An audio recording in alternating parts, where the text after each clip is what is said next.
Soit donné de la part de Dieu qui nous aime, qui nous rassemble en Jésus-Christ et qui nous unit dans le Saint-Esprit. Amen. Amen. Invoquons le Seigneur notre Dieu.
Le Seigneur de l'univers est avec nous. Le Dieu de Jacob est pour nous un rempart. Dieu est pour nous un refuge, un lieu fort.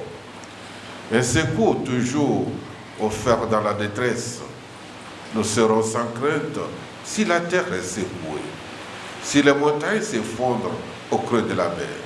Le Seigneur de l'univers est avec nous. Ceux qui se confient en lui comprendront qu'il est fidèle.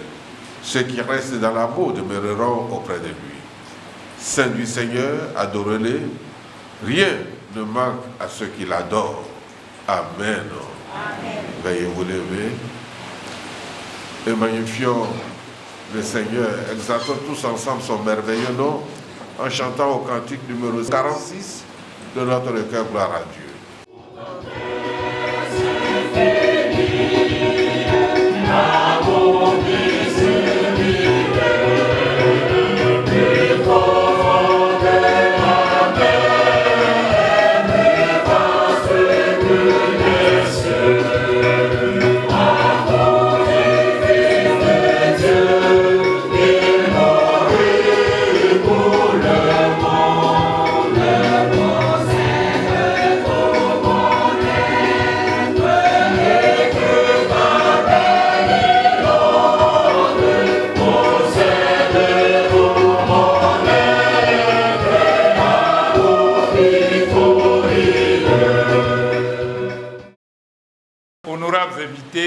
Frères et sœurs, nous voulons rappeler que nous sommes rassemblés ici ce matin dans le cadre de notre adoration habituelle en tant qu'Église porteuse de l'espérance qui est en Jésus-Christ, pour prendre notre part de responsabilité dans la souffrance du monde, dans la lutte contre le VIH-Sida et nous unir du fond du cœur à tous ceux ou celles qui en sont victimes, atteints ou affectés par le VIH-Sida, consciemment ou inconsciemment.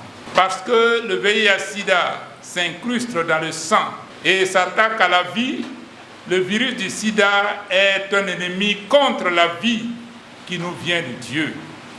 Nous devons le combattre par tous les moyens possibles, aussi bien par les armes morales et psycho-spirituelles, médico-physiques et matérielles. Tout en prenant conscience de ce défi important, que vital à relever. Frères et sœurs, nous nous devons de nous rendre compte en tant que communauté, famille, individus, frères et sœurs, que nous n'avons pas toujours été à la hauteur du combat, du sacrifice et de l'amour que Dieu exige de nous pour soulager les souffrances et les peines du monde du VIH-Sida. Nous avons souvent regardé ceux et celles qui en sont victimes comme des damnés de Dieu et nous leur avons rendu la vie si solitaire. Nous nous sommes fermés à eux et nous n'avons pas voulu les aider de quelque manière que ce soit. Nous avons rendu les prix des produits dont ils ont besoin rébarbatifs et inaccessibles. Parfois, même par pur racisme, nous avons exploité leur situation si difficile pour notre propre bien. Et nous-mêmes, nous nous sommes considérés comme invulnérables, bien que nos comportements ne soient pas aussi sains. Nous avons fui la nécessité pour chacune de nous, de connaître sa sérologie et nous avons méchamment, par nos sexualités irresponsables et par notre faute, répandu la maladie autour de nous. Nous avons usé de légèreté dans les soins dispensés et avons, de notre fait, aggravé fatalement le sort des malades. Nous n'avons pas aimé le prochain comme nous-mêmes, comme le Seigneur nous l'a demandé. Pour tous ces manquements, frères et sœurs, pour toutes ces fautes, ces péchés, je vous invite, en vous priant et vous suppliant, tous qui êtes ici présents, de vous joindre à moi et de nous approcher ensemble du trône de la grâce céleste pour confesser humblement nos péchés à Dieu. La confession générale des péchés. Miséricordieux, nous avons et nous avons suivi les projets et les désirs de nos propres cœurs. Nous avons négligé de faire les choses que nous aurions dû pas faire. Nous avons fait ce que nous aurions dû pas faire. Il n'y a rien de saint à nous. Oh Seigneur, aie pitié de nous, misérables pécheurs, et par, oh Dieu, ceux qui se confessent dans le feu.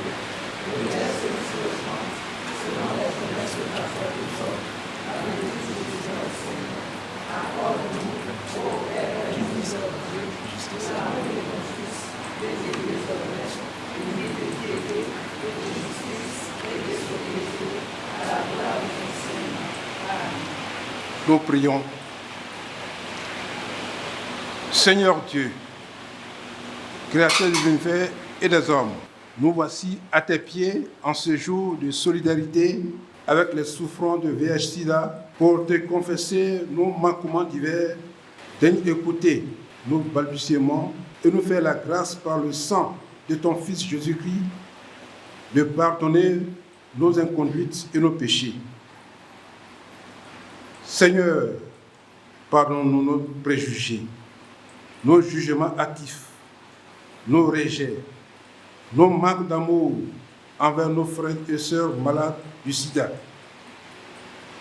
Seigneur, pardonne-nous notre trop grande suffisance de nous-mêmes, nos étroitesses, notre manque de solidarité, nos égoïsmes envers ceux et celles qui ont le plus besoin de nous.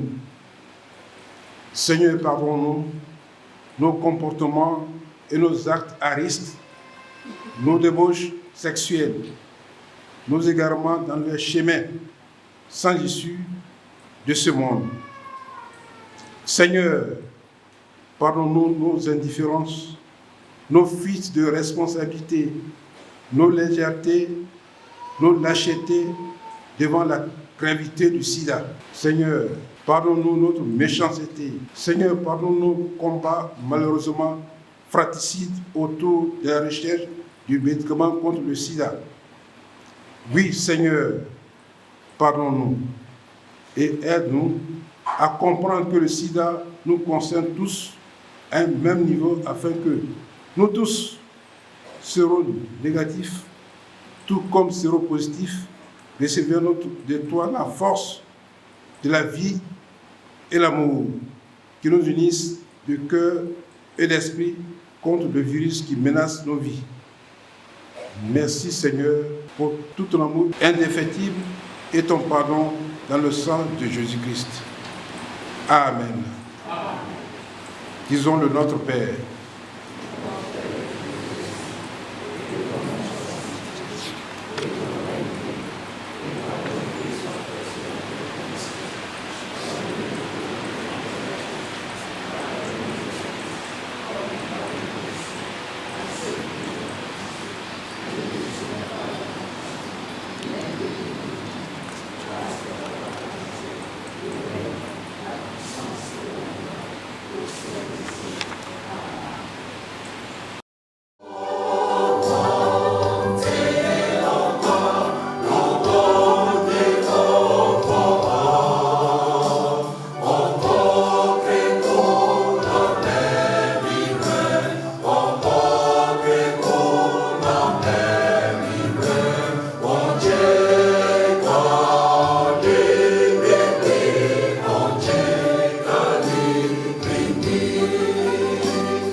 Seigneur, ta parole s'ouvre à nous.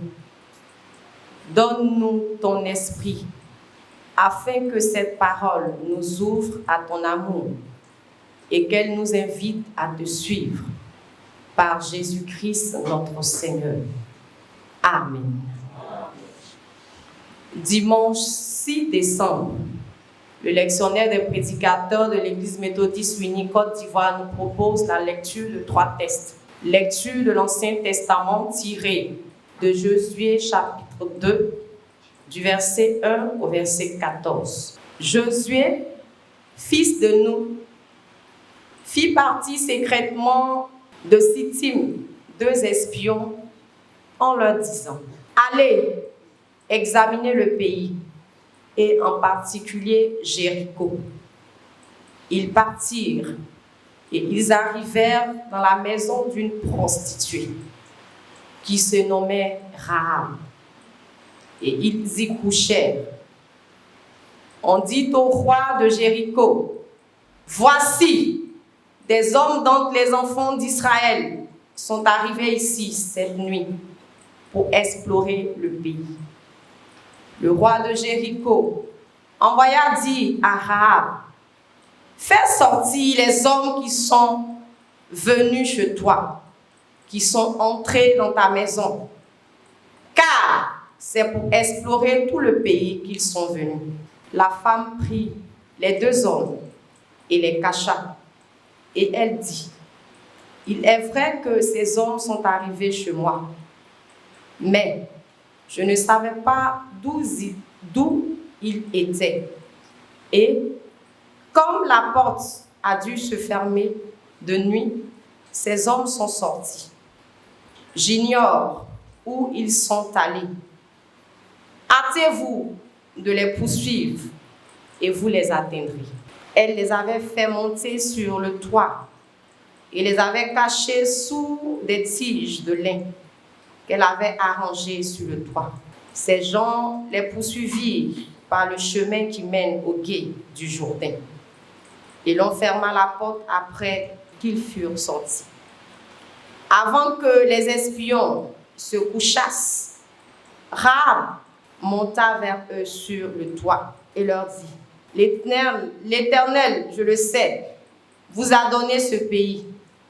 La terreur que vous inspirez nous a saisis, et tous les habitants du pays tremblent devant vous. Car nous avons appris comment à votre sortie d'Égypte, l'Éternel a mis à sec devant vous les eaux de la mer Rouge, et comment vous avez traité les 2 rois des Amoréens au-delà du Jourdain, Sihon et Og, que vous avez dévoués par interdit. Nous l'avons appris et nous avons perdu courage, et tous nos esprits sont abattus à votre aspect. Car c'est l'Éternel votre Dieu qui est Dieu en haut dans les cieux et en bas sur la terre. Et maintenant, je vous prie, jurez-moi par l'Éternel que vous aurez pour la maison de mon Père la même bonté que j'ai eue pour vous. Donnez-moi l'assurance que vous laisserez vivre mon père, ma mère, mes frères, mes sœurs et tous ceux qui leur appartiennent, et que vous nous sauverez de la mort. Ces hommes lui répondirent: nous sommes prêts à mourir pour vous, si vous ne divulguez pas ce qui nous concerne. Et quand l'Éternel nous donnera le pays, nous agirons envers toi avec bonté et fidélité. Amen. Amen. Lecture de l'épître de Jacques, Jacques chapitre 2, du verset 20 au verset 26. Veux-tu savoir, ô homme vain, que la foi sans les œuvres est inutile? Abraham, notre père, ne fut-il pas justifié par les œuvres lorsqu'il offrit son fils Isaac sur l'autel? Tu vois que la foi agissait avec ses œuvres, et que par les œuvres la foi fut rendue parfaite. Ainsi s'accomplit ce que dit l'Écriture. Abraham crut à Dieu, et cela lui fut imputé à justice, et il fut appelé ami de Dieu. Vous voyez que l'homme est justifié par les œuvres, et non par la foi seulement. Rahab, la prostituée, ne fut-elle pas également justifiée par les œuvres lorsqu'elle reçut les messagers et qu'elle les fit partir par un autre chemin? Comme le corps sans âme est mort, de même, la foi sans les œuvres est morte. Amen.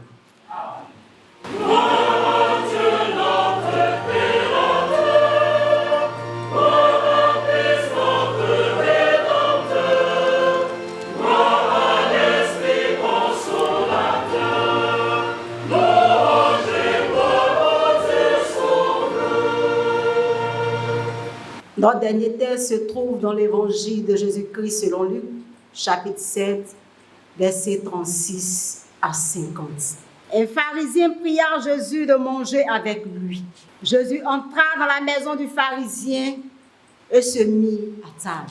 Et voici, une femme pécheresse qui se trouvait dans la ville, ayant su qu'il était à table dans la maison du pharisien, apporta un vase d'albâtre plein de parfums et se tient derrière aux pieds de Jésus.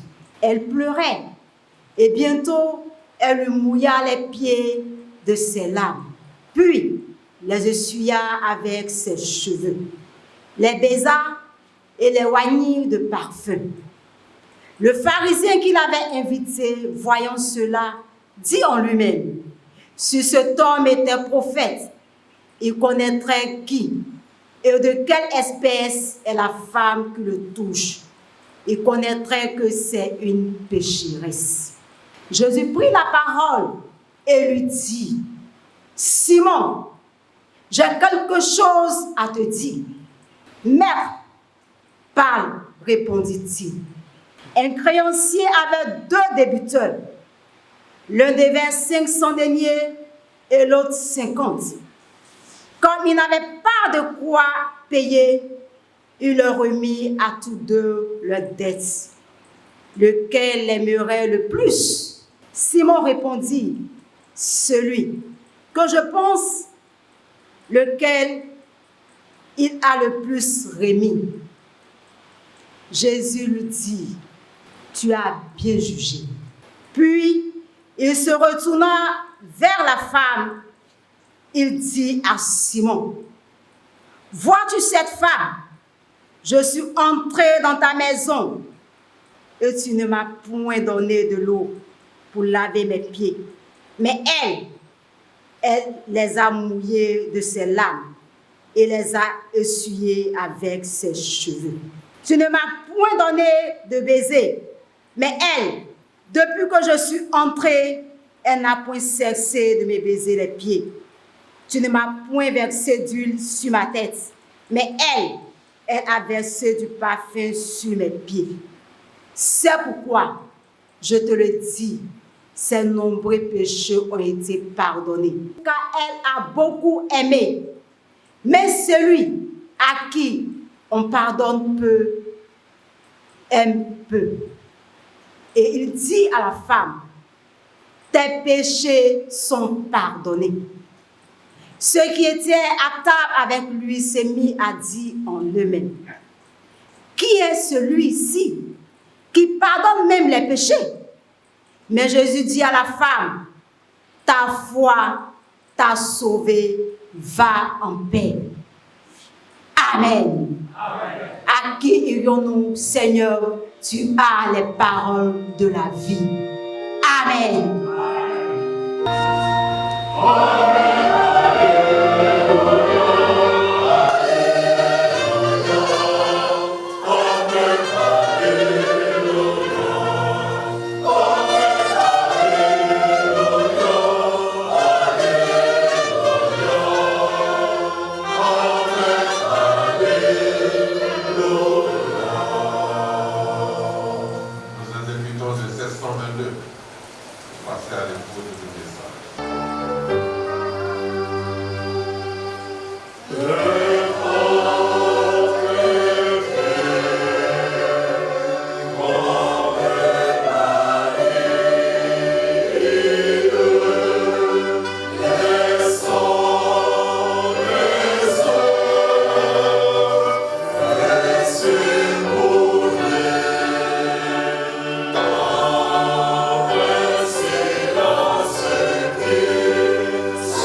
Toi qui nous as invités en ce jour et qui nous permet, instruments et pauvres pécheurs, de parler de ta part.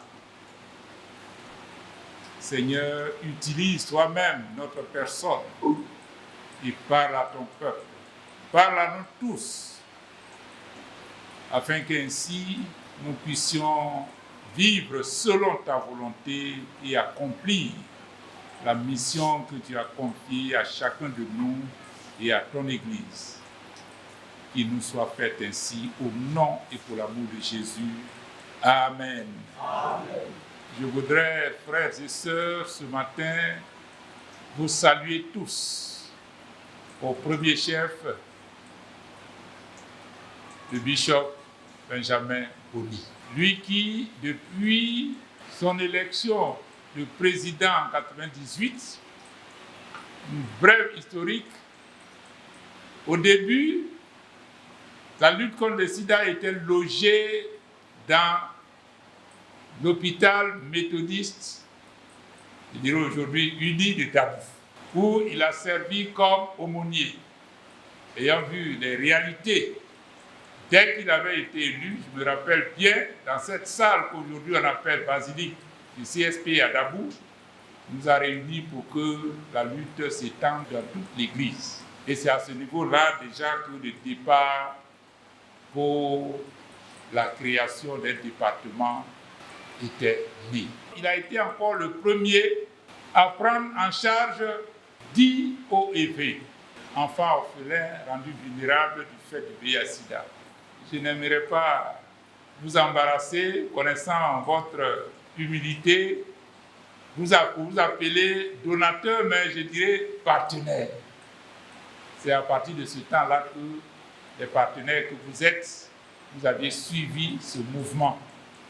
Ici, ceux que nous avons ici comme partenaires, ils ne sont pas tous. Il y a beaucoup qui sont dans l'église ici, mais seulement on a pris pour le moment ceux qui ont déjà pris au moins 10 OEV en charge.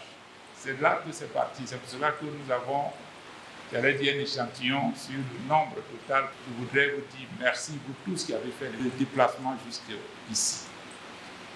Pour revenir à notre texte, nos 3 textes qu'on a lus sous le thème de regard croisé sur une pécheresse repentante, je voudrais nous dire d'emblée que les pharisiens et les maîtres de la loi, imbus de leur personne et sûrs de leurs connaissances et traditions, restent étrangers à la repentance et au plan de grâce de Dieu en Jésus-Christ, source de salut pour tous les hommes.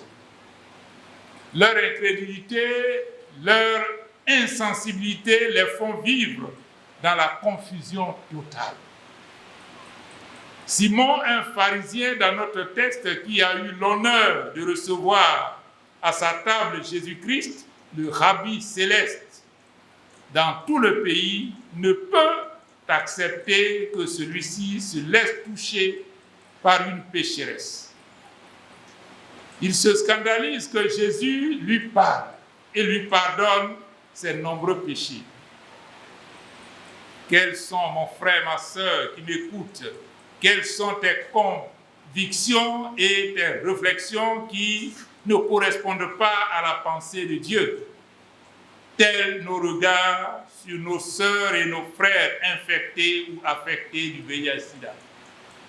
Car, frères et sœurs, c'est d'eux qu'il est question en ce premier dimanche de décembre, retenu par l'EMUCI pour le lancement de la lutte contre le VIH-Sida de l'année 2020 qui s'achève.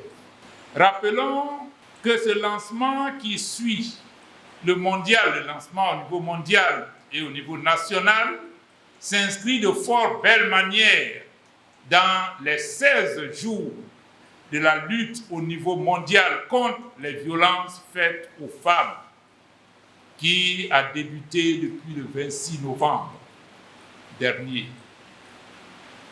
Pour nous, cette coïncidence sonne comme une invite à prendre conscience d'une éventuelle féminisation de la COVID-19, comme c'est le cas du VIH-Sida. Dans tous les cas, frères et sœurs, il vaut mieux prévenir que guérir. Dans quel contexte Jésus est arrivé à dire ces paroles? Là, il faut dire que Jésus est invité à Capharnaüm. On ne sait trop pour quelle raison a mangé chez Simon, un pharisien, une prostituée, j'allais dire une pécheresse, dans un premier temps, apparaît dans la maison. Le cœur plein d'humiliation et de douleur, ces derniers oignent Jésus d'un parfum de grand prix. Jésus la laisse faire. Simon, dont le nom signifie « qui entend », à la vue de cette scène, se scandalise dans sa froide dignité de pharisien et conclut que Jésus, dont il est frappé de sa sainteté et de ses miracles, ne peut être un prophète, un envoyé de Dieu. Ce à quoi, se tournant vers la femme, Jésus répond par ces déclarations qui feront, sous le thème « regard croisé sur une pécheresse repentante », l'objet de notre méditation du jour. Tes péchés te sont pardonnés, ta foi t'a sauvé, va en paix. Luc 7, versets 48 et 50. Que pouvons-nous comprendre, chers frères et sœurs, de cette parole du Seigneur?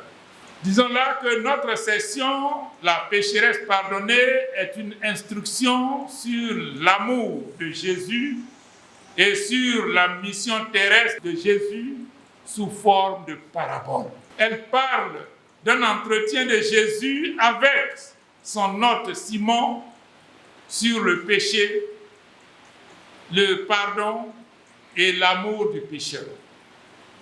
Les pharisiens ou encore les séparés sont un des trois partis juifs, les deux autres étant les Sadducéens et les Esséniens. Les pharisiens étaient les plus étroits. Ils ramenaient la religion à l'observance de la loi et enseignaient que Jésus n'accorde sa grâce qu'à ceux qui se conforment à ses ordonnances. Ainsi, frères et sœurs, leur piété est formaliste. La disposition du cœur est moins importante que l'acte extérieur. Simon, qui invite Jésus, avait moins de prévention contre lui que les autres membres de son parti. Il est fasciné par la sainteté et les miracles de Jésus. Mais il hésitait encore à le reconnaître comme prophète envoyé de Dieu. Aussi, il l'invite à manger pour se faire une idée plus juste de lui. Jésus, qui voit en cette invitation une opportunité de faire son œuvre, celle de sauver des âmes et glorifier Dieu son Père, l'accepte, il y va. Une pécheresse, on ne sait poussée par quel motif, apparaît dans la maison de Simon, le pharisien, où il savait bien qu'elle ne rencontrerait qu'un orgueilleux mépris. Ce n'est sûrement, frères et sœurs, pas la première fois que cette pécheresse rencontre Jésus. Mais, poussée par le remords et animée par une vraie repentance, elle avait cherché déjà à revoir Jésus, à l'entendre, sans doute par la parole ou par le regard. Le Sauveur qui avait témoigné une compassion qui avait été pour elle la révélation de la miséricorde de Dieu. Un rayon d'espérance avait pénétré dans son âme. Il fallait rencontrer et entendre à nouveau Jésus, celui-là même de qui elle avait reçu son premier soulagement, le pardon, seul capable de la sauver de sa misère. Quel courage, oui, quel courage a eu cette femme. La pécheresse va donc, trop humiliée devant les hommes, apporter avec elle ce parfum par lequel elle témoignera à Jésus sa reconnaissance et sa vénération. On comprend donc mieux, frères et sœurs, le courage qu'eut cette femme de s'approcher de Jésus au sein d'une telle société. Si l'on se souvient qu'en Orient, on prend le repas du soir dans une cour ouverte à tout venant, aujourd'hui, nos frères et sœurs infectés et ou affectés par le VIH doivent faire comme cette femme fit, des stigmatisations, des discriminations, pour aller comme cette femme de l'avant. Ceux qui ne connaissent pas leur sérologie doivent aussi, à l'image de cette femme, prendre du courage et aller au dépistage, car il vaut mieux connaître sa sérologie que ne pas la connaître. Si on la connaît, on vit mieux. Comment alors, pour une meilleure compréhension, nous allons faire un clin d'œil au niveau du déroulement de la scène que Luc nous fait vivre ce matin. Frères et sœurs, pour se représenter la scène, il faut se souvenir que Jésus ainsi que les autres convives étaient à table selon l'usage antique, à demi couchés sur le bras gauche, appuyés sur les coussins d'un divan et les pieds nus étendus derrière. Jean 13, verset 23. La pécheresse a pu ainsi s'approcher et se tenir derrière Jésus, à ses pieds, sûrement à genoux, sans mot dire, mais le cœur plein d'humiliation et de douleur. Elle se répand en larmes abondantes qui tombent sur les pieds de Jésus. Ses cheveux dénoués pendent et passent en signe de deuil, et elle s'en sert pour essuyer les pieds du maître qu'elle baise avec vénération. Frères et sœurs, le geste de s'incliner pour baiser les mains ou les pieds signifie se prosterner ou tomber aux pieds d'eux, ou alors tomber sur sa face. Matthieu 18, verset 26 et Acte 10, verset 25. La prosternation pour les Juifs qui ne représentent pas Yahweh par quelque chose exprime que l'on reconnaît la présence et la souveraineté de Dieu et que l'on se soumet tout entier à sa volonté. Psaume 96, strophe 9 et 99, strophe 5. Dans cet élan, notre pécheresse n'ose élever les mains, ni le regard jusqu'à la tête de Jésus. Mais comme ce publicain en prière dans Luc 18, verset 14, elle se contente d'oindre les pieds de Jésus. Impossible, frères et sœurs, d'exprimer avec plus d'éloquence, plus de respect, de reconnaissance, l'amour qui déborde de son cœur brisé. Oui, l'amour fait faire des choses extraordinaires qu'un cœur qui n'aime pas ne peut faire. Le pharisien, dans sa foi de dignité, ne comprend rien à la scène, ni à son sens moral profond. Il conclut que Jésus, le Maître, qui se laisse approcher et toucher par une pécheresse, ne peut être un prophète, un envoyé de Dieu. S'il n'était pas aveuglé, nous vous l'assurons, par sa propre justice, il se serait dit sans doute, cet homme est le sauveur, car recevant une âme pénitente, il représente sur terre la miséricorde. Dans notre premier texte, Josué nous relate une histoire de la miséricorde de Dieu pour l'homme. Il nous dit que des espions envoyés explorer Jéricho en vue de son invasion par le peuple de Dieu, Israël donc, sont rentrés chez Rahab, une prostituée, pas pour des intentions coupables, bien sûr, mais pour passer inaperçue. Cette dernière les avait bien reçus et offert une bonne couverture et un cadre propice à la récolte de toutes sortes d'informations Puis, par la foi, elle les a aidés à sortir de Jéricho quand leur présence, malgré les précautions, fut sûre. Josué a conclu que c'est Dieu qui, dans sa providence souveraine, a conduit ses espions dans cette maison pour le pardon et le salut de Rahab, la prostituée. Jacques, dans notre deuxième texte, est parfaitement d'accord avec Josué et Luc que Dieu peut accorder le salut par la foi aussi bien à une femme au bas de l'échelle sociale qu'à un homme honorable comme Abraham. Jacques 2, versets 20 à 26. En parlant de foi vaine et vide, sans contenu, dont se vantent certaines personnes, Jacques n'oppose pas deux méthodes de salut, mais deux sortes de foi. La foi vivante ou agissante avec les œuvres qui sauvent, d'une part, et la foi sans les œuvres mortes, qui est incapable de sauver, d'autre part. 1 Jean 3, versets 7 à 10. Jacques rejoint là le grand principe évangélique du pardon et du salut par la foi seule. Ici, il est question d'une foi véritable, une foi qui se concrétise par l'amour et l'obéissance.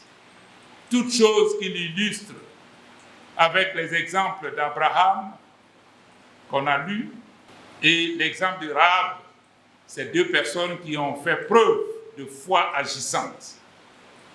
Car si la foi est sans œuvre, elle est comme un corps sans vie, un corps spirituellement mort, un cadavre. C'est pourquoi à ce niveau, je voudrais, vous, partenaires du DMLS, vous dire merci. Parce que par votre participation, vous avez démontré les œuvres de votre foi. Que Dieu vous en compte au centuple, en bénédiction, en grâce, en amour, et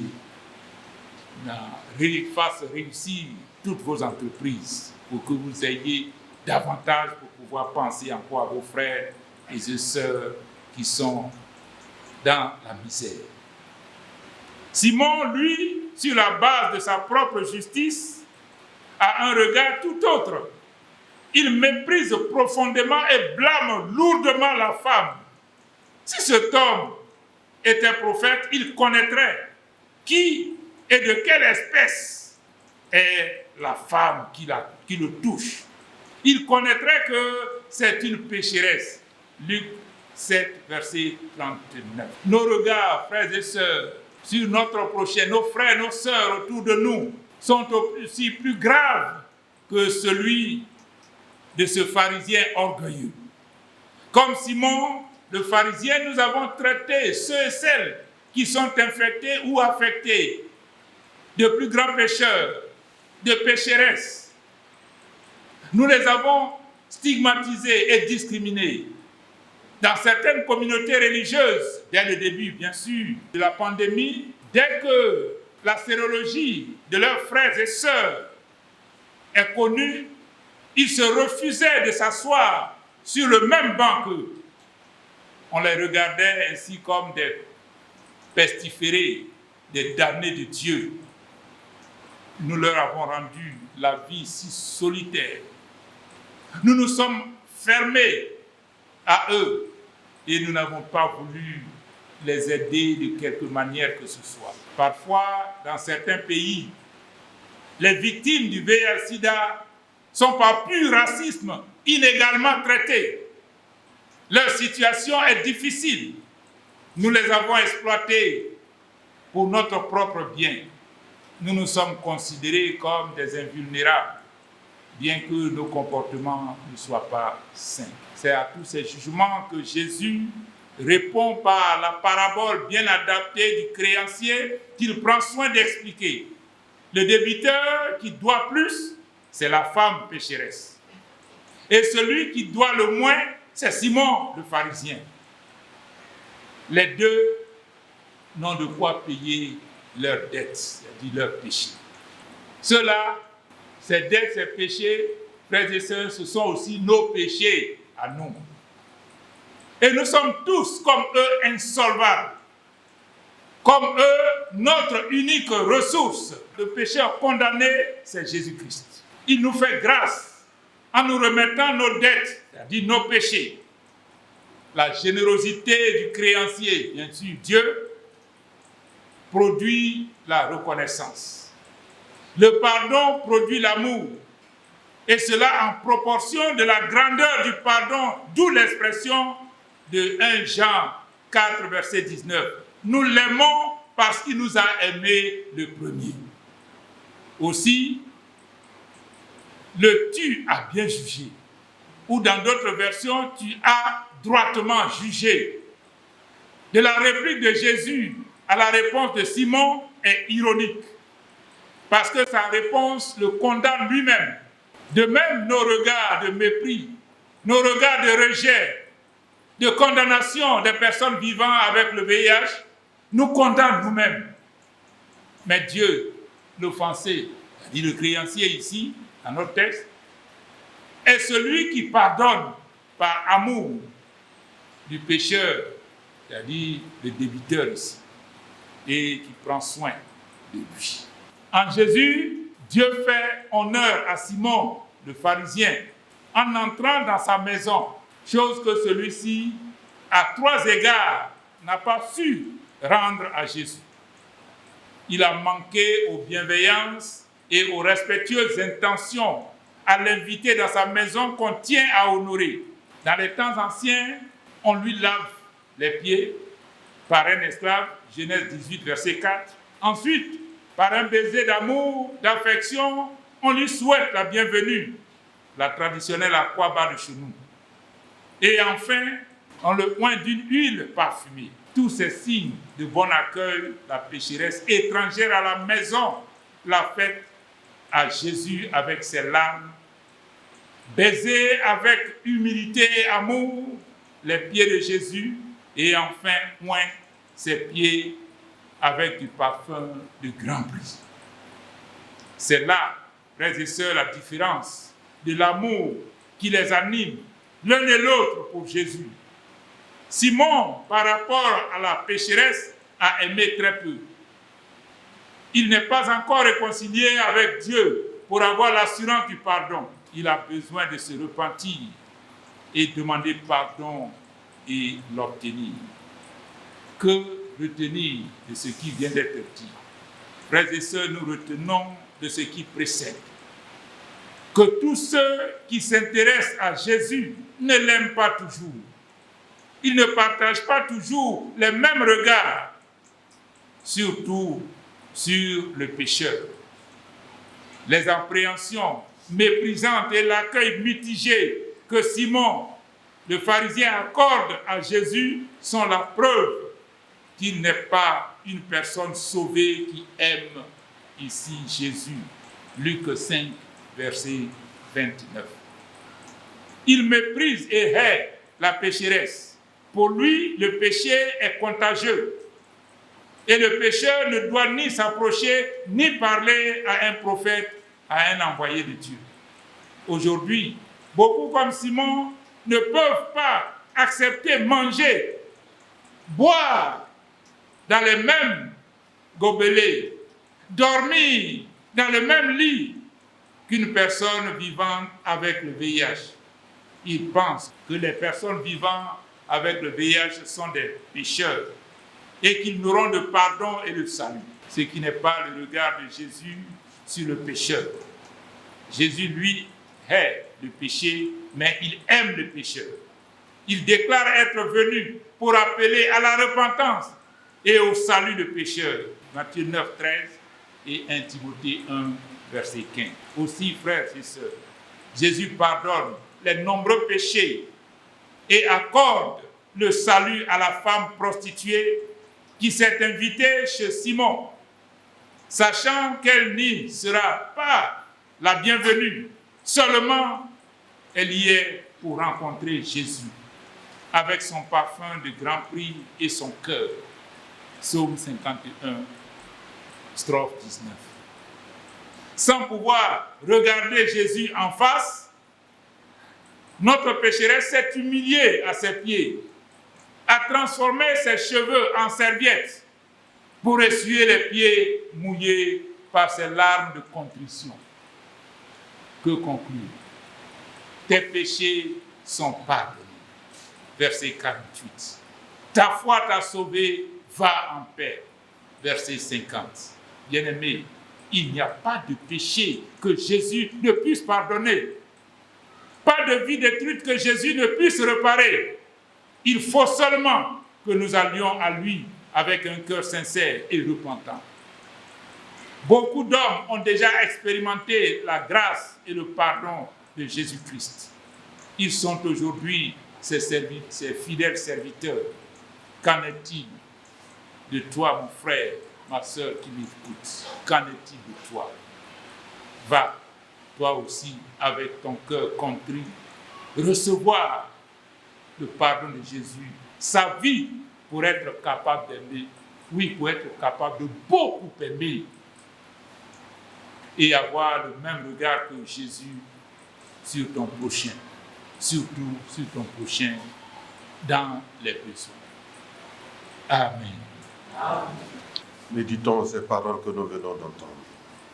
Ô Dieu qui donne force, Dieu qui partage notre faiblesse, Esprit Saint qui agit en nous pour nous sauver. Viens maintenant nous aider par des soupirs inexprimables au moment même où nous cherchions des mots humains pour te traduire nos états d'âme et te demander ce qui nous est particulièrement cher, à savoir la vie, oui, la vie face au sida qui nous tracasse. Jésus-Christ, maître et gardien de nos vies, aujourd'hui encore, comme au temps ancien, tous ceux qui sont fatigués et chargés de trouver d'eux-mêmes le chemin, la vérité et la vie, vers toi se tournent pour te chercher et te trouver, toi qui es exclusivement le chemin, la vérité et la vie. Nous nous confions à ta bonté et nous t'amenons d'autres frères et sœurs. Comme jadis, tu t'es laissé toucher par la foi des amis. Comme tu as prodigué paix et guérison, regarde maintenant notre foi. Accepte sa petitesse et sa faiblesse pour délivrer le monde de ce fléau meurtrier qu'est le VIH-Sida et que ton règne vienne.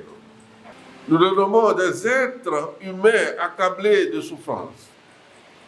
Nous te présentons des frères et sœurs qui, à force de douleur et de peine, désespèrent de la vie, particulièrement ceux seuls qui se trouvent être au milieu de nous ici. Seigneur, à défaut de te toucher, touche-les toi-même et déclare leur délivrance. Amen. Amen. Nous te présentons ceux qui sont oppressés par les drames de leur passé. Nous te nommons. Nous te nommons ceux qui sont angoissés devant leur avenir incertain. Nous t'apportons ceux qui souffrent de dépression, de névrose, d'angoisse. Nous pensons à ceux qui ne savent plus ce qui est faux, ni ce qu'ils doivent prier, et qui vont de gauche à droite se confier à des féticheurs, à des devins, des charlatans, des agents du Satan, et qui n'en tirent que déception, peine et misère. Seigneur Jésus-Christ, toi qui aimes tous les humains, accorde-leur guérison et paix pour que leurs yeux s'ouvrent sur toi, le Sauveur du monde. Nous te nommons ceux pour qui la lumière s'est faite ténèbres, parce qu'une vie a pris fin, parce qu'une relation s'est brisée. Toutes ces personnes affectées par le VIH, ces nombreux veufs et veuves, et orphelins qui pleurent et qui pleurent. Ils sont paralysés dans leur âme et leur esprit et ne savent plus à qui ni où s'adresser et se demandent s'il reste un quelconque sens à leur vie. Ô Seigneur, regarde-les. Ils attendent tout de toi. Agis favorablement à leur égard. Toi dont la bienveillance ne manque jamais dans la détresse. Bénis ainsi dans notre pays l'œuvre du gouvernement, de tous ceux et celles qui contribuent à soigner, Seigneur, ce mal. Nous te prions pour toute la bonne volonté qui se manifeste ici et là et qui sacrifie du temps, des biens et des sommes importantes pour secourir, pour soulager, pour aider. À travers la campagne qui est engagée, Seigneur, bénis, depuis le sommet de l'État jusqu'aux citoyens lambda, tous ceux et celles qui posent des actions justes, avec comme préoccupation majeure le bien-être de nos populations, afin que, loin des troubles et du désordre, nous soyons en paix, en paix, en paix. Seigneur, qu'il te plaise de bénir aussi l'œuvre de confession religieuse, plus particulièrement l'œuvre de l'Église méthodiste unie. Aujourd'hui, plus qu'hier, s'engage solennellement à supporter sa part de souffrance dans ce combat pour la vie. Fait que cet engagement porte des fruits escomptés pour la gloire de Jésus-Christ. Aide-nous à nous supporter les uns les autres pour chasser la peur et nous accompagner mutuellement dans la vie et dans la mort. Tout cela, nous te le demandons au nom de notre Seigneur et Sauveur Jésus-Christ. Amen. Amen.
Nous te sommes reconnaissants à double titre parce que ce matin encore, c'est une journée dominicale et tu nous donnes de venir t'offrir pour l'avancement de ton règne.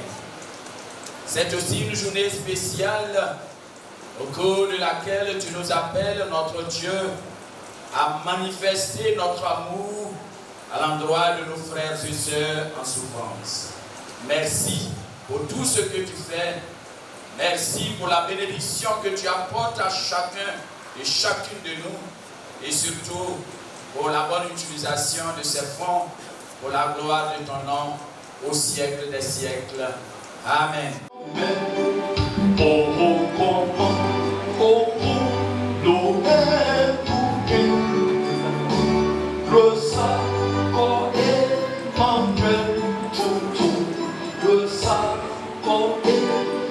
Le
Le Seigneur n'a pas d'autres mains que nos mains pour faire le bien à tous ceux, à toutes celles qui souffrent.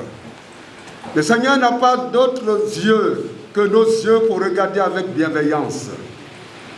Le Seigneur n'a pas d'autre bouche que nos bouches pour dire des paroles d'amitié et de fraternité. Le Seigneur n'a pas d'autre cœur que nos cœurs pour aimer avec tendresse. Le Seigneur n'a pas d'autres oreilles que nos oreilles pour écouter les autres. Le Seigneur n'a pas d'autres compagnons que nous pour donner le royaume de Dieu aux hommes et aux femmes d'aujourd'hui. Dieu, par son Fils Jésus-Christ, nous avons donc dans le monde pour être ses témoins, pour transmettre son espérance et pour proclamer son amour, qui nous donne le sens de la vraie solidarité et du vrai partage. Frères et sœurs, que la paix de Dieu, l'amour de Dieu et sa joie renaissent en nous chaque jour. Allons dans cette paix, dans cet amour, dans cette joie répandue en nos cœurs par la vertu du Saint-Esprit, et que nos frères et sœurs en difficulté trouvent la joie de vivre. Au nom du Père, du Fils et du Saint-Esprit, un seul Dieu, éternellement béni en Jésus-Christ. Amen.